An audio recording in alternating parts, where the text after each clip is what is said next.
మీరు ఎక్కడికి పోయి చూడండి యూరియా అన్న దొరుకుతలేదు. ఇవాళ కొత్త యాప్ పెట్టింది, ఆ దేశంలో ఏ రాష్ట్రంలో లేదు, ఇక్కడ మాత్రం యూరియా యాప్ పెట్టింది. ఎందుకు పెట్టాలి యూరియా యాప్? మళ్ళీ ఇలా క్యాబినెట్ తర్వాత సీతక్క గారు ఏమంటున్నారు, మొన్న మేల రావాల్సింది మనకు రాలేదు యూరియా కేంద్ర ప్రభుత్వం నుంచి, కాబట్టి వచ్చే నెల పోతారట వీళ్ళు ఢిల్లీకి. అంటే మొన్న మేల రావాలంటే ఒంట్లో భయం ఉన్న సర్కార్ అయితే, రైతు మీద ప్రేమ ఉన్న సర్కార్ అయితే జనవరిలో పోయి కూర్చోవాలి ఢిల్లీలో. మే వరకు మాకు అవసరం ఉంటుంది, మా దగ్గర ఖచ్చితంగా యూరియా కావాల్సిందని నువ్వు జనవరిలో పోయి కూర్చొని ఢిల్లీకి వెళ్ళి తీసుకురావాల్సింది. పోకుండా ఇప్పుడు రాలేదని చెప్పి 2 నెలలు ఆలస్యంగా చెప్పి మళ్ళీ వచ్చే నెల ఢిల్లీకి పోతారట. నువ్వు ఢిల్లీకి పోయేది ఎప్పుడు, మనకు యూరియా వచ్చేది ఎప్పుడు, రైతులకు యూరియా వచ్చేది ఎప్పుడు, వాళ్ళ పంటలు నడిచేది ఎట్లా? ఈ విషయాలు దయచేసి బాధాకరం అనిపిస్తుంది.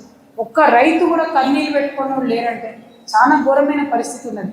ఇవాళ మళ్ళీ వాళ్ళు మేము నెక్స్ట్ మంత్ ఢిల్లీకి పోతామని చెప్తున్నారు. ఇది హాస్యాస్పదం. రైతన్నలు విపరీతమైన స్ట్రెస్లో ఉన్నారు, ఆత్మహత్యలు మళ్ళీ మొదలవుతున్నాయి. దయచేసి మీరు యూరియా కోసం ప్రయత్నం చేయండి. ఆ యూరియా యాప్ అనేది బంద్ పెట్టండి.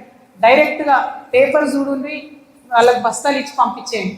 తప్పకుండా రైతుల ఉసురు మాత్రం కాంగ్రెస్ పార్టీకి తగులుతుంది. మీరు అటువంటి ప్రయత్నాలు చేయక